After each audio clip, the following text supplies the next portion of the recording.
एक बहुत बड़ा और घना जंगल था जिसका नाम हरिवन था। वहां चिंटू नाम का एक बंदर रहता था। चिंटू दिल का बहुत साफ था, लेकिन वह थोड़ा नटखट था और दिखने में बाकी बंदरों से थोड़ा अलग था। शायद इसी वजह से जंगल का कोई भी जानवर उसे पसंद नहीं करता था।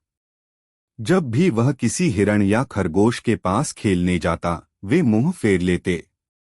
हाथी उसे अपनी सूंड से दूर हटा देते। चिंटू अक्सर पेड़ की सबसे ऊंची डाल पर बैठकर दूसरे जानवरों को एक दूसरे के साथ खेलते हुए देखता और उदास होकर सोचता, क्या मैं इतना बुरा हूं कि कोई मेरा दोस्त नहीं बन सकता। गर्मियों के दिन थे। दोपहर का समय था और सूरज आग बरसा रहा था। गर्मी के कारण सभी जानवर या तो गहरी नींद में थे या सुस्ता रहे थे। जंगल में हवा बिल्कुल बंद थी।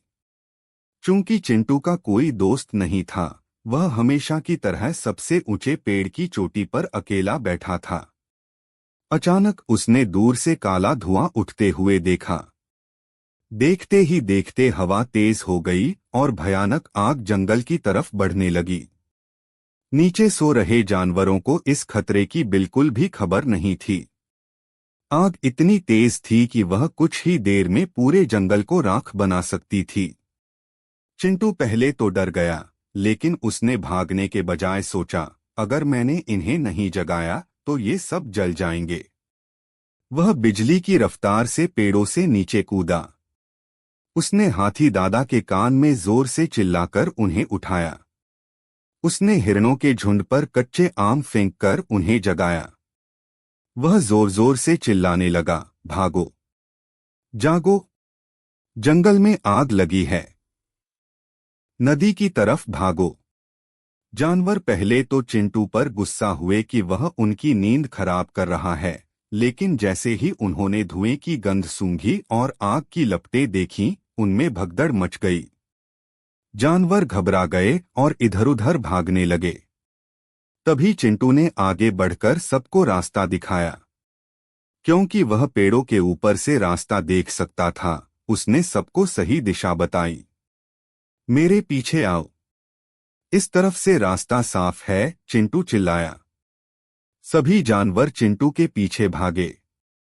चिंटू ने अपनी जान जोखिम में डालकर छोटे खरगोशों को, जो दौड़ नहीं पा रहे थे, अपनी पीठ पर उठाया और आग से बचाकर नदी के दूसरे किनारे ले आया। जैसे ही आखिरी जानवर ने नदी पार की, पीछे का पूरा इलाका आग की लपटों में घिर चुका था। सभी जानवर हांफ रहे थे, लेकिन वे सुरक्षित थे। उन्होंने देखा कि चिंटू का शरीर जगह से झुलस गया था, लेकिन उसके चेहरे पर संतोष था। जंगल का राजा शेर आगे आया और बोला, चिंटू, हमने तुम्हें हमेशा धुतकारा, लेकिन आज तुम्हारी वजह से हम सब जिंदा हैं। तुम हमारे असली हीरो हो।